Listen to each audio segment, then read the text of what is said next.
Hello everyone and welcome to the Disruptive Innovation Festival 2019, brought to you by the MacArthur Foundation.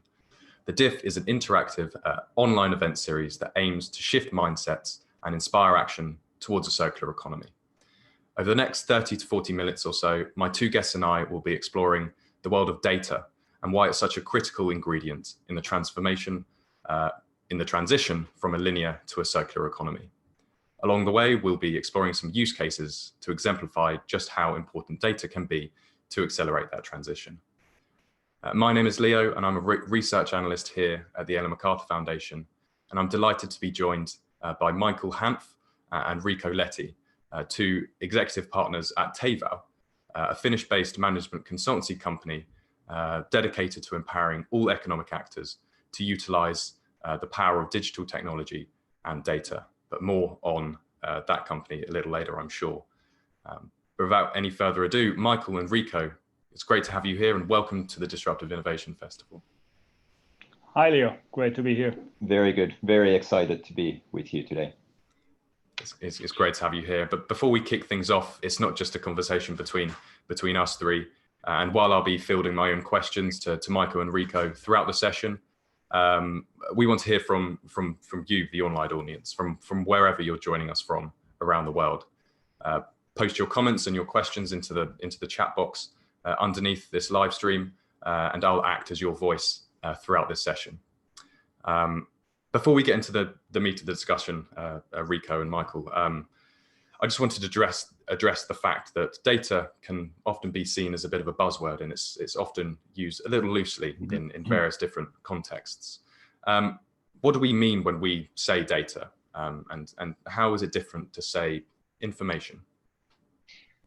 Good question. The idea behind data and information is that data is just symbols. I mean, in computers, it's the bits, ones and zeros.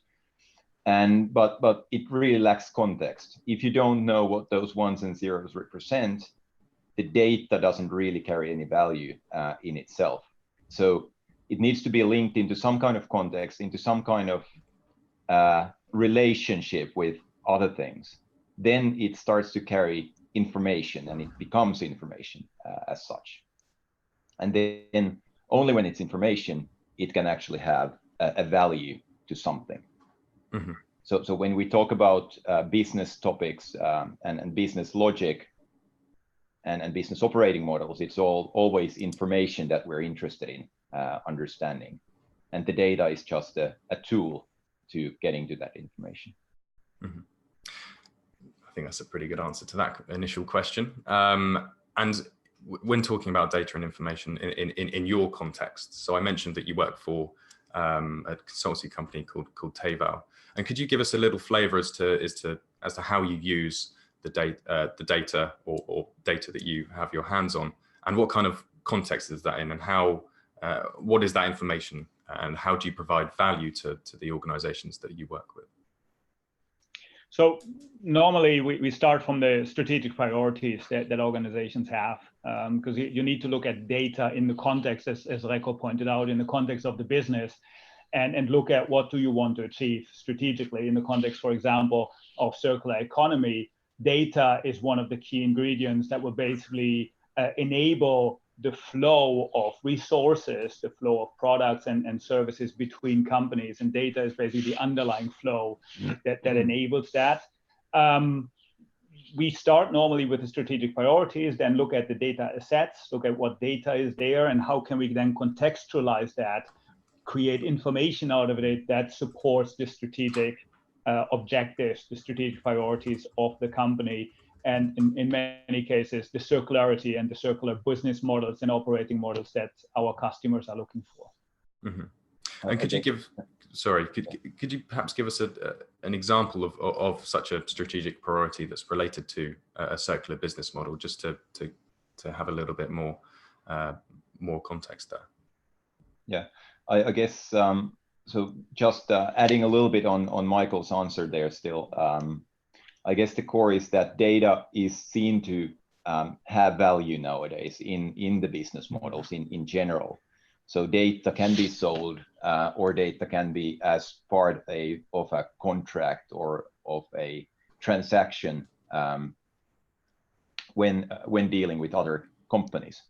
So with that in mind, looking at circularity, the core thing about circularity and data actually is that the resources are often very spread out. The volumes are small because the actual materials or raw ingredients that make up the business models are spread out to different actors. And if you get the data, if you get the understanding of, for example, where the volumes are, where the resources are, you can then start planning better, being more effective, and thus improving the business model and the business understanding of the environment where you work. Mm-hmm.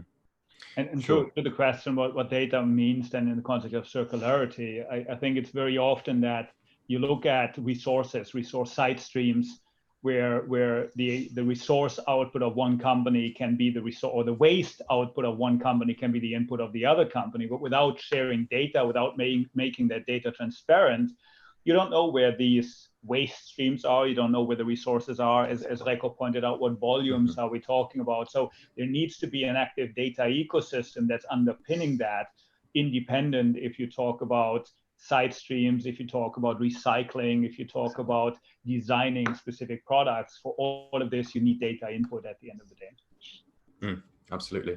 Here at the foundation, we often talk about, in a circular economy, waste equals food. And if economic actors like businesses, for example, like a fast-moving consumer goods company, if they don't know where the waste is, then there's no way of them getting hold of it and looking at it as food for their business. So are we saying here really that we've identified the problem in that data is too sparse and it's not in high enough quantities for economic actors to make the right decisions?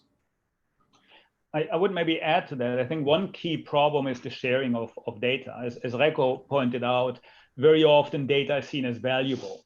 And we in our work, we discuss a lot with startups that need data in order to generate their businesses, generate their business models. And some of them tell us that big companies are not really willing to share the data.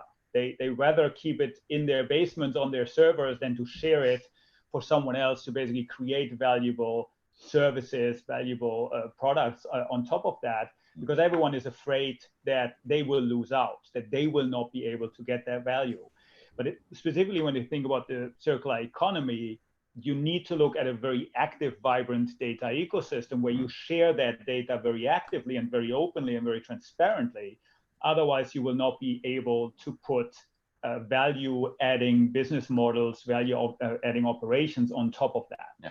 And the mindset that many organizations have these days around data and around sharing data and utilizing data is one of the key roadblocks we see, and where a lot of work is actually needed to overcome that.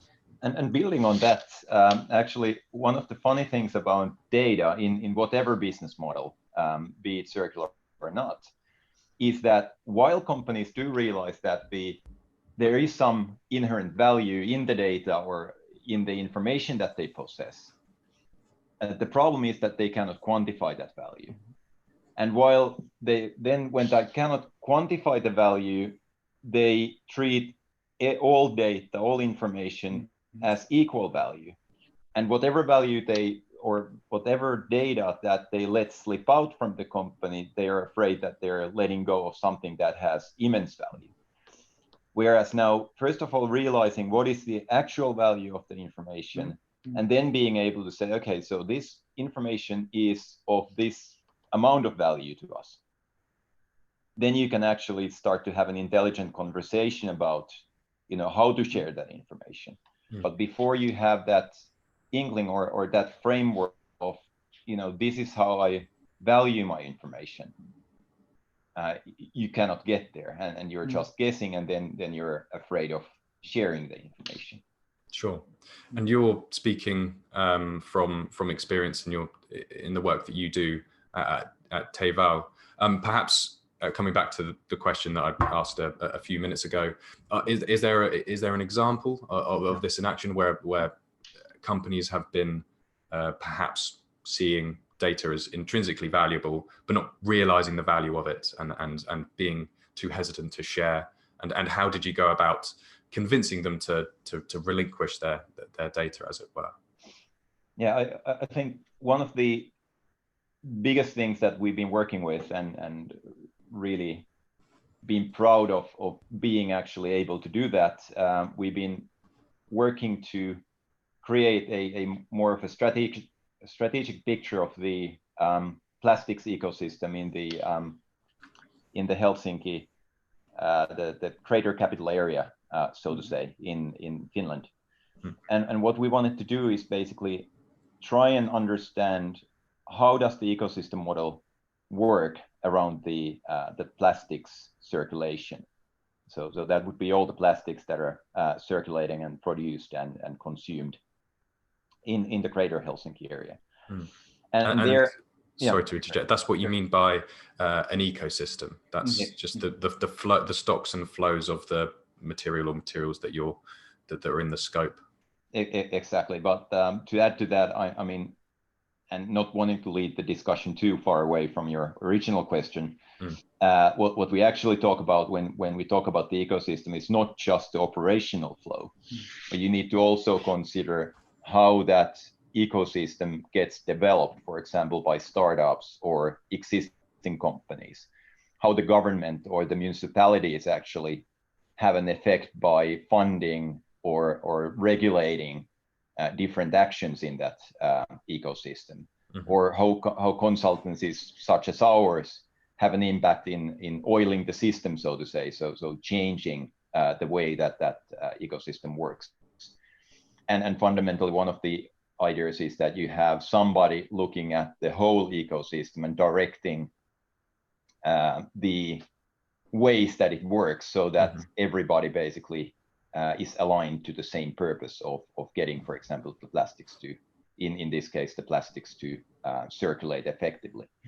Sure. And here, one of the core things, exactly as now getting back to your question, the idea was that in order for these ecosystem actors to be able to work together, to understand, for example, that how could one of the operators get more raw material to produce more plastics products from the circulated material, they need to understand who is behind them in the value chain, and how much volume are they actually producing. And the problem in these circular ecosystems, especially in this case, was that these actors, while they understand that they're part of the value chain, they don't necessarily see the complexity or the other actors with clarity. So one of the key parts of the work was that we shed light into what are the different actors, what roles do they have, and what is the business model of an individual actor to play in that. And in order to understand who are the main actors now, in this second phase, we're actually collecting now volume data to understand what are the key factors influencing this flow. And here the data becomes really, really powerful, because you can say, okay, you know, if you will make a change in that part of the circular flow, it will just have a very small impact, even though it feels big. But looking at the data, it will actually not be such a big thing. So you actually, with the data, all of the actors will be able to focus on what's important, what's impactful for their business. So the more data is being shared, the more everybody understands how to empower the circular flow, and the more everybody will benefit. And to add to that, I think it's a lot about the extended enterprise, and really helping companies to understand the value that's beyond their own enterprise boundaries. So to your question, how we work with companies here, I mean, we very often approach it through a user journey approach, or through a value approach, where we basically say, okay, what is the value chain? Who are the different players? And where can data actually create additional value, either through efficiency gains, operational initiatives, or through new business models, new revenue models. But that very often goes beyond the core enterprise, as you need to go along the value chain, or even involve end customers or suppliers throughout that journey. If you talk about circularity, you very often talk about design, product design, that's very early on, but you also need to look at the recyclability, which is at the end of the value chain. So you need to take all the different aspects in between into consideration. And so it's basically giving that holistic picture, looking at very concrete journeys along the way, and then identifying where can data unlock value potential for circularity along that path. Great. Maybe still one addition. I think data enables change in organizations. So one of the things that we found when working with the management teams and the leadership of companies, what it does, it de-risks the change to an extent. So what you can do is basically show, if you can show data that is fact-based, you can actually say, or information in this case, as it has a context. If you can show information that shows to the leadership that there is no risk, or there is a lot to be gained by going in this direction, and the risks are considerably small, then it's much easier for them to make that big decision to go, for example, into a more circular business model. And the more complex models you chase, the more information you need, because the more risky they are, and so on and so forth. Sure. Quite a comprehensive response to a couple of questions there. But great to, as you say, data enables change within organizations. I think that's quite an intuitive point. And the point you also make around some companies not, being reluctant to release information because they perceive it to have a value that they haven't quite figured out yet, the true value of. And they fully don't understand perhaps the risk associated with it. So just coming back a little bit on that, you mentioned economic actors, and you prevented yourself from going off on a too big a tangent there. And you briefly mentioned a couple of different roles that these actors can play in that ecosystem. I want to give you the opportunity now to perhaps dive in a little bit deeper there and go into what those different actors do and how they provide value in that ecosystem. Yeah, and this was one of the interesting realizations that we had as well. So we started to analyze the different companies that we called actors in the ecosystem, and we realized that one actor can actually have various different roles in the ecosystem. So one actor basically can be, for example, in this plastics ecosystem that we know best at the moment, and I think the model can be very well applied to other areas. So in this case, there was a company, for example, who acts as the collector of plastics waste. At the same time, they're very strongly also pushing for the development of new ideas, new ways of processing plastics or collecting plastics, getting information from the consumers in the market. So they're actually, at the same time, they're developing the environment. As they're developing the environment, they're also working with universities, funding universities to find more core understanding of how to circulate plastic. So they have different types of roles in the ecosystem. And the important thing is to split these roles, and when discussing with this company, understand that they're actually looking at this from 3 different or 4 different or many different viewpoints. And as we discuss with individuals, and the next step will be that we'll go and talk with these individual companies, we need to understand, first of all, to whom we are talking to in that company. And then we need to understand from what perspective is he actually looking at this ecosystem. So is he looking at it from the development perspective? Is he looking at the operational perspective? And if so, is he looking at the logistics? Is he looking at what kind of way is he looking at it? And then showing them that, this is the big picture at, how you're located in this ecosystem. And this is how we see that you would gain more by being an active member in the plastics ecosystem. And there it actually gets really interesting when they start to see through the data that they are actually acting in various parts, and by influencing one part, they can actually improve results in the second, even if they haven't necessarily seen the connection previously. Mm-hmm. Great. I just wanted to take a moment to pause to remind the audience that we would love to hear your comments and questions on the streaming page at thinkdiff.co. And a point on this, so you are working, you've worked in this in the region of southern Finland on plastics and developing an overall holistic picture of the ecosystem in southern Finland. If an individual within an organization, within a company, were to ask the question, how do we start piecing together this overall holistic image of a particular material, so that we can start utilizing and realizing really the value of the data that we have, and start understanding what information is out there for other actors in the ecosystem? How would you provide a response to that question?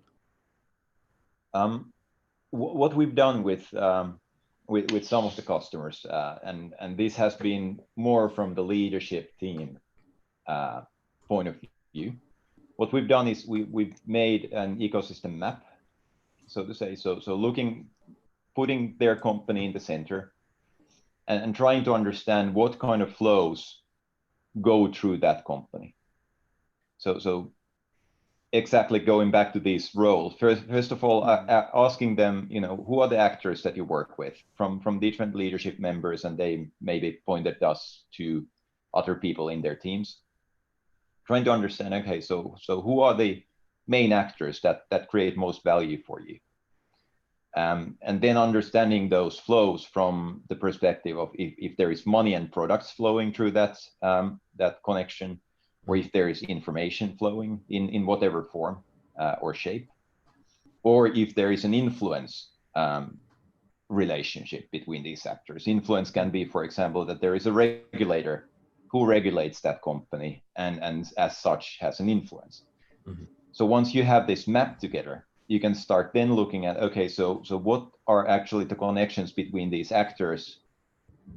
Why are they working in that field? And then start collecting these roles in the ecosystem. So start pulling these actors together in roles. And then you start building this ecosystem map. And when you separate out the information, you start to see, okay, so we have information flowing from here where we understand better what the whole value stream is doing. And here we are basically giving information away to these actors in the way of volumes or price or whatever form it is. And so you get an intrinsic understanding of the basic ecosystem surrounding you.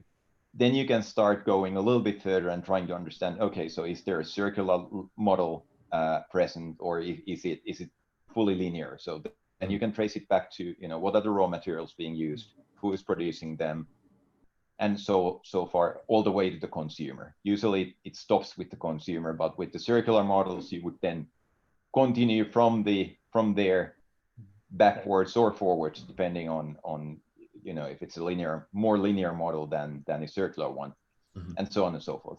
So that would be.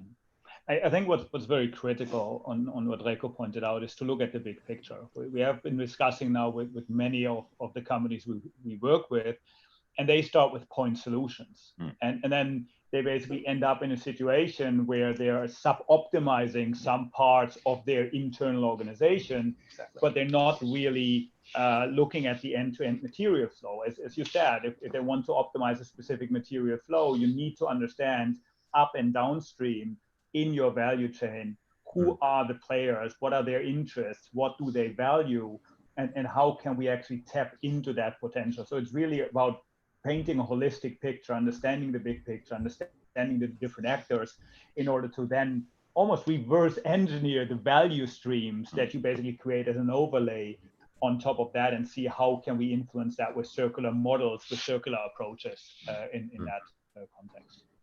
And I think still adding to that, some comments that we've had have been around, we don't have that data, or we don't have that understanding.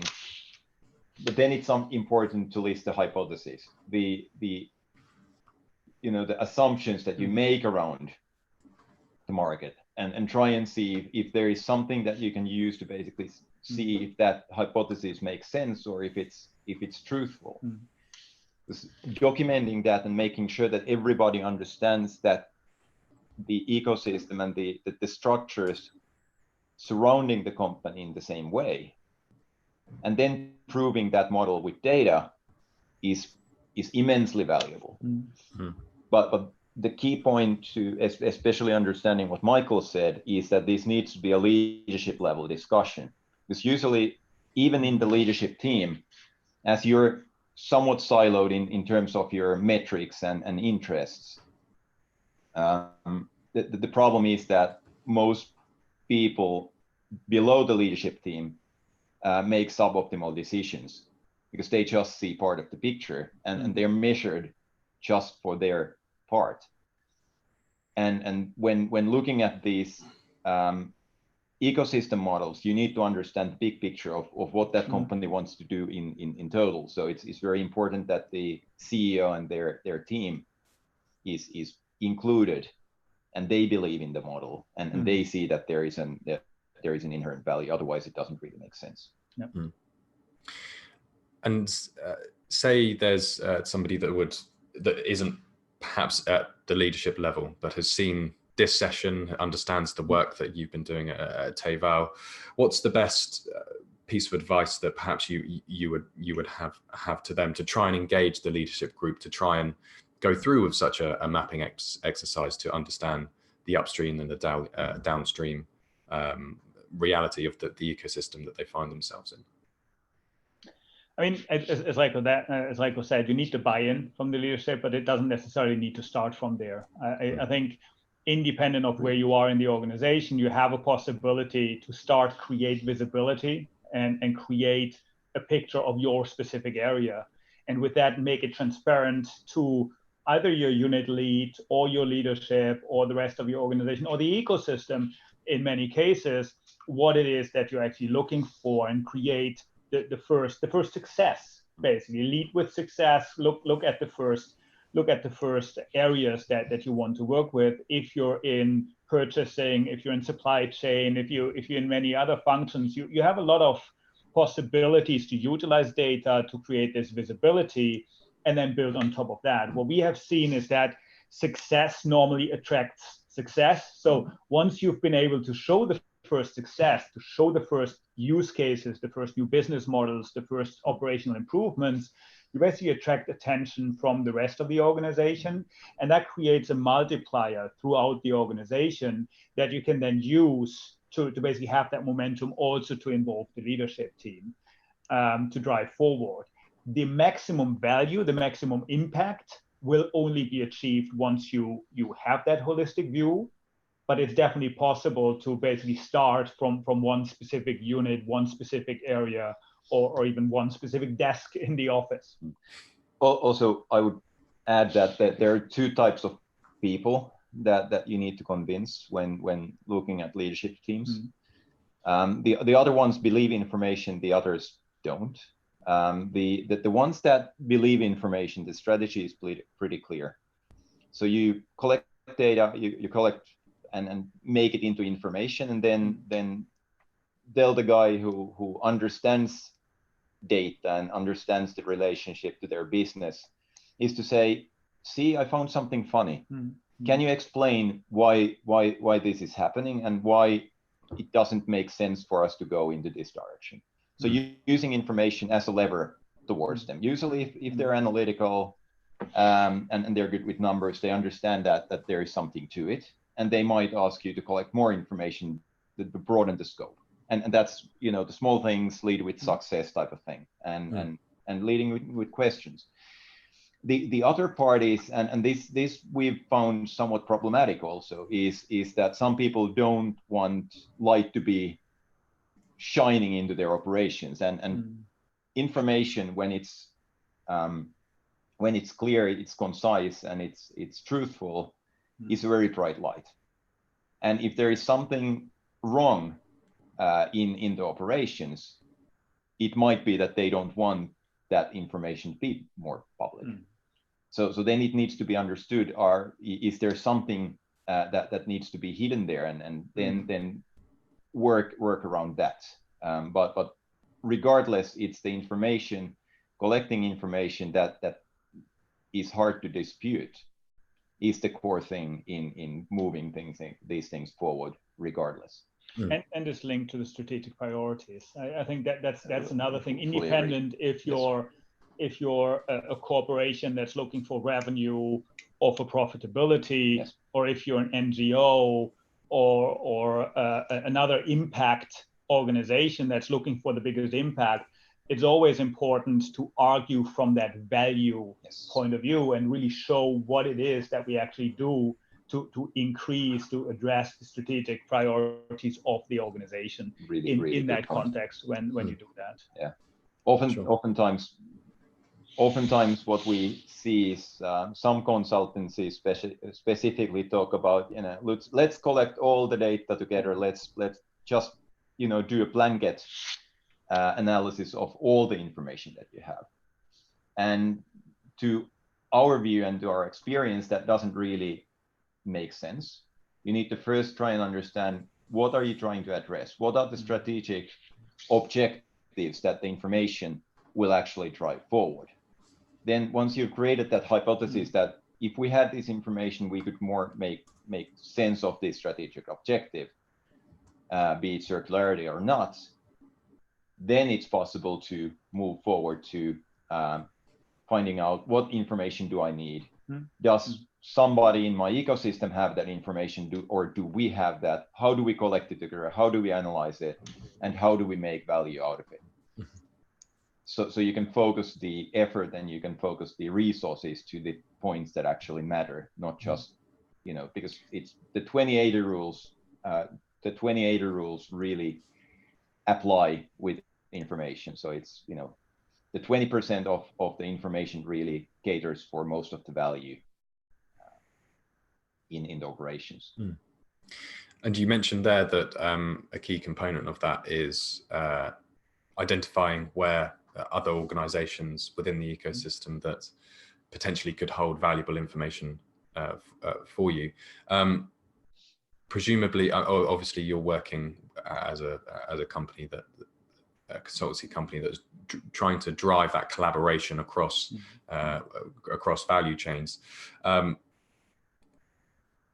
It's quite common for companies to try and to be reluctant to share information. Of course, they have, as we mentioned before, that they perhaps perceive it as releasing some of their data as quite a high risk. How does a company in themselves, or indeed a third party that's overseeing the mapping exercise, as it were, how do they convince companies to relinquish this data? And I think you did touch upon this a moment ago, and this is actually from a question that we have from Danilo on the session page. How do you get companies to share this data, or other organizations, and what economic reasons do they have for doing so? That's, yeah, if I may go first, because the one thing about data is that it doesn't act like any other resource that the company has. Other resources are usually expendable, so once you relinquish control of that, you don't have it in your assets anymore, and the other company has it. But with data, it's infinitely replicable. So the core benefit and the downside in some parts as well is that it's, if you give it to somebody else, you can still give it to other people, and it might not have lost any of its value. So, and it's non-taxable because it's not in your asset books, right? So what you can do is you can basically create a contract where you say, let us give you some of this information that we know is valuable for your operations, and you can give us a discount. Or the other way around, if there is some information that you desire from another company, you just make it part of a contract and remind them that actually this is a, none of this will show in the taxation, because it's, unless they've somehow productized that information, it's not in their assets. It doesn't show in any of the books. Mm-hmm. So you can basically create tax-free opportunities to the business. And that's one of the funny things about information. And it's a very, very important question, specifically as data ownership is something that currently is a very interesting discussion ongoing. What is data ownership? How do you get companies to share data? I think at the end of the day, what we experience is it's back to what we discussed earlier. It's a value discussion. You need to show them the value that they will get out of sharing that data. So if you can basically show them a new business model where they can actually increase their revenue by sharing their data across the boundaries of the company, or by combining data, you will basically bring them together and they can enable efficiency gains, operational benefits out of that. Or back to the NGOs, where you basically say, okay, if I combine my data, if I make my data available, I can address more people, I can help more people in the way I do that. So it's really a value argumentation. At the same time, what we also see is the emergence of neutral data sharing platforms. So basically platforms that provide a neutral ground for companies to put their data into, and then the data is combined there by a neutral third party, and in many cases, a trusted party. Like a data bank. Exactly. Yeah. And then the insights, the outputs are basically provided back to the partners that basically have an agreement. And with that, you take that fear that you mentioned a little bit out of that picture, and you say, okay, no one will own the data, no one will get the data really, but it's this neutral data operator that will basically do the data mulling, the data science related magic over there, and we get the insights out of that. But it's always an argumentation about top and bottom line value, impact that you can be creating depending on what your strategic priorities are.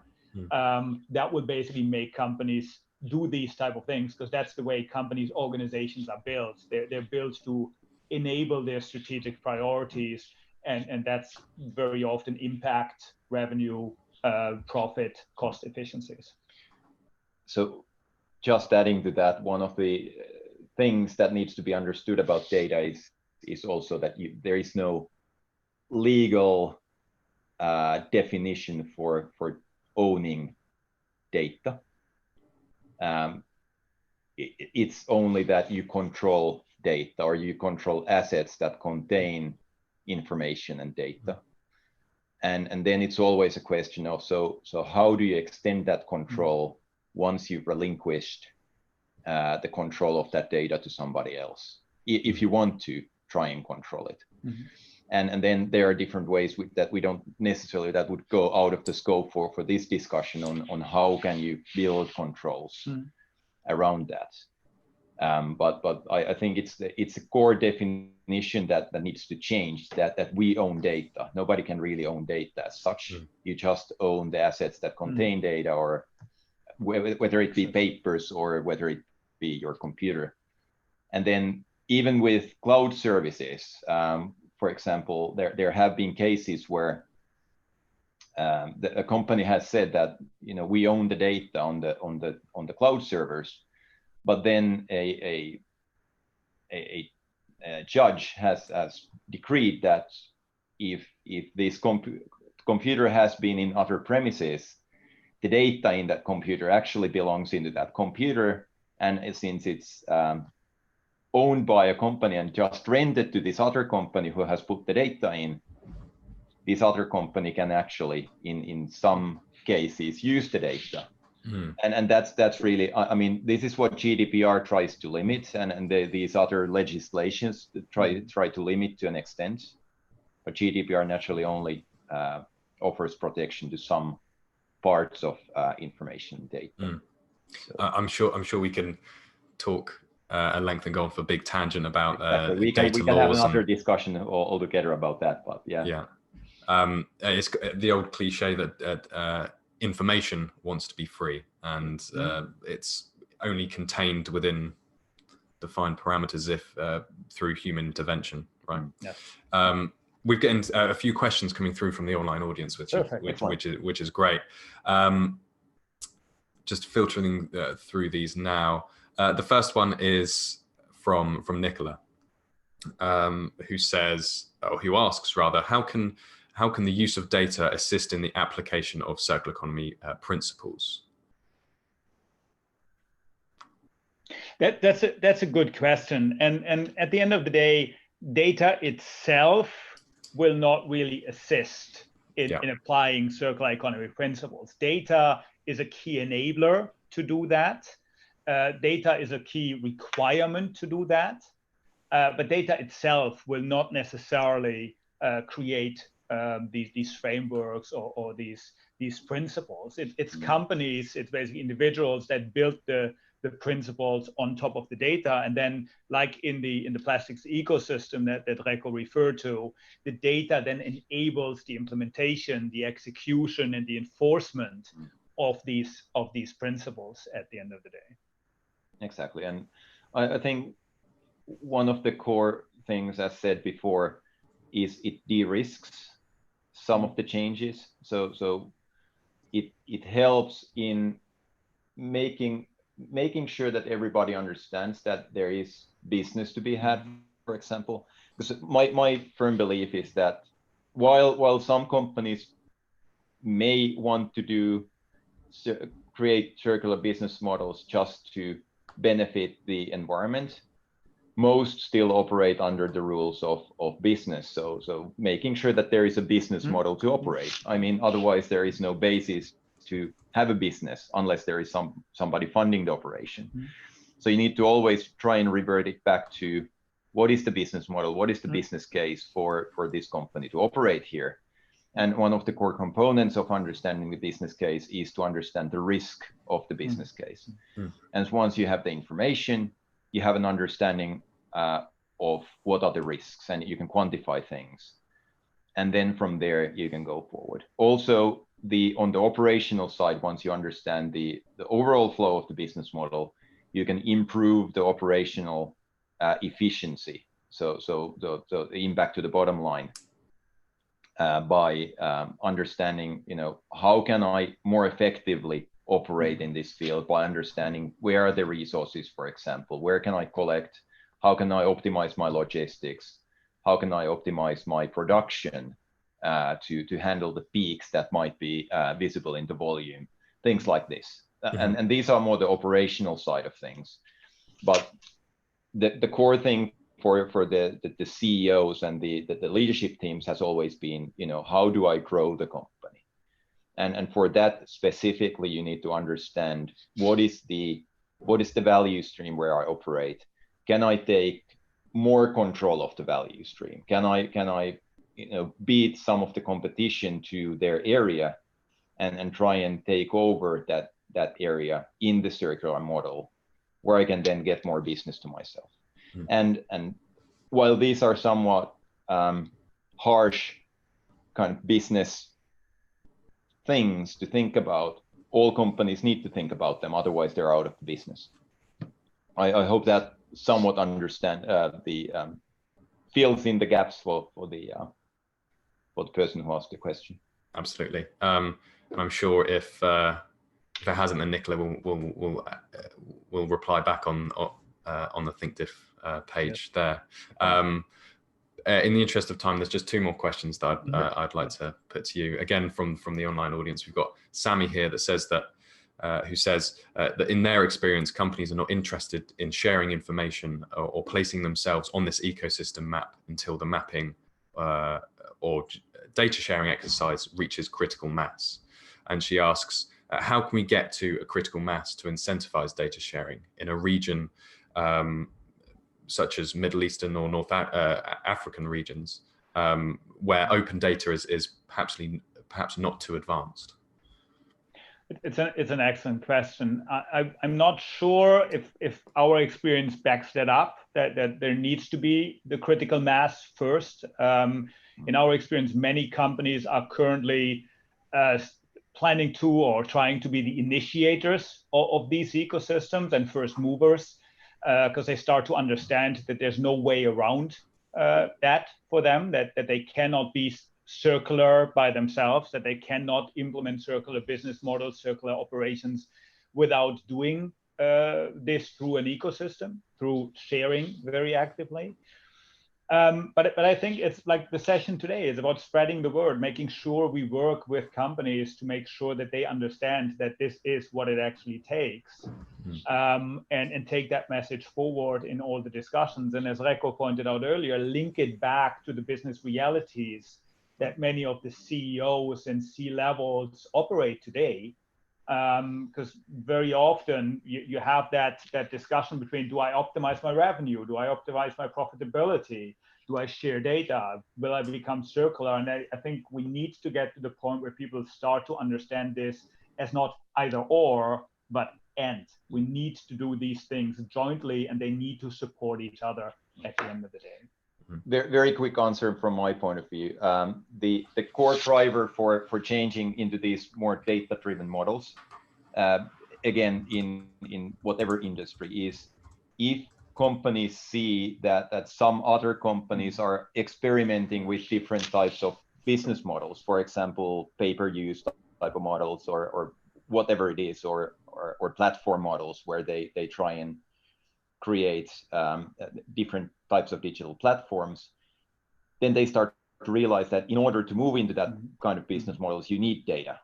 And platforms, for example, collect data from the environment. They inherently are for data collection, basically. So once those start to surface in whatever kind of business, then you start to have more traction for the data type of models. If it's just, I sell products and the other guy sells products, they're unwittingly operating in an ecosystem, but they're not interested in understanding that ecosystem, because the only thing that they're interested in is just selling more products. Final question from the audience here. We've got Laura here asking, where do you see Tayval in the next 10 years, and who do you need to work with, and where do you need to work to get there? So what's interesting, which we didn't point out, we have defined Tayval as an ecosystem company. So we know that we have to work with many different parties to bring together the capabilities that it takes to transform the companies that we work with, to transform ourselves continuously, as that is a key critical element. There's no company that doesn't need to transform itself. So we believe that we will need to work with quite a wide range of companies, players, experts throughout the ecosystem to make this happen. That is on one side to provide the right expertise, be it industry expertise, be it functional expertise, but that's also on the other side to enable some of the changes that are actually continuously happen. We spoke about the neutral data platform, so there will need to be a data operator that provides this data platform. We talked about the need for a platform that exchanges data, and there's currently in Finland an initiative going on around the material marketplace, where different companies can actually provide the data of their side streams, of the materials that they have, to share those. So there's a lot of different players that will play a critical role in enabling this, and that's basically where we as Tayval will be working in the years to come. Where are we in 10 years? It's difficult to say, as the world is turning very fast. We hope that we have been able to help successfully many customers in their transition to a circular business model, towards circular operations, and basically have grown globally into other regions to do that there as well. I would concretely add to that still that I hope we would have been the midwives, so to say, for many of these ecosystems around circularity, so that we could first of all have defined them, have been helping companies to structure the ecosystem models, help them operate in them, and maybe are part of these ecosystems ourselves in various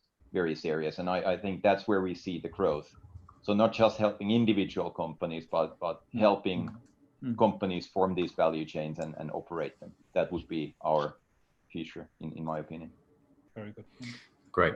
And for the viewers at home watching this live and those watching the recording of it, where can people keep up to date with the work that Teval and you two are doing, both within the example that you gave earlier in southern Finland and other regions where you develop ecosystem maps? So you can naturally visit our webpage at teval.com. You find more information there, or visit us on LinkedIn.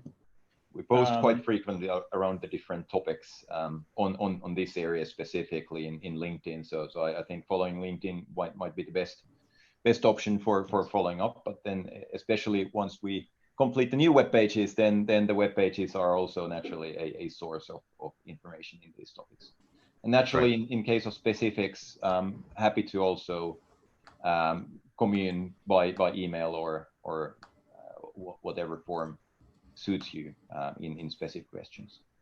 Great. Well, that I think is a good moment to draw the session to a close. Rico and Michael, thank you very much for joining us at the DIF here today. Thank you very much. Thank you. It was great fun. Great. Before we go, I just wanted to remind you at home that there are a multitude of great live and recorded sessions up at thinkdiff.co for you to get your teeth stuck into over the last couple of days and indeed the next 3.5 days at the DIF 2019. And until next time, we'll see you at the DIF.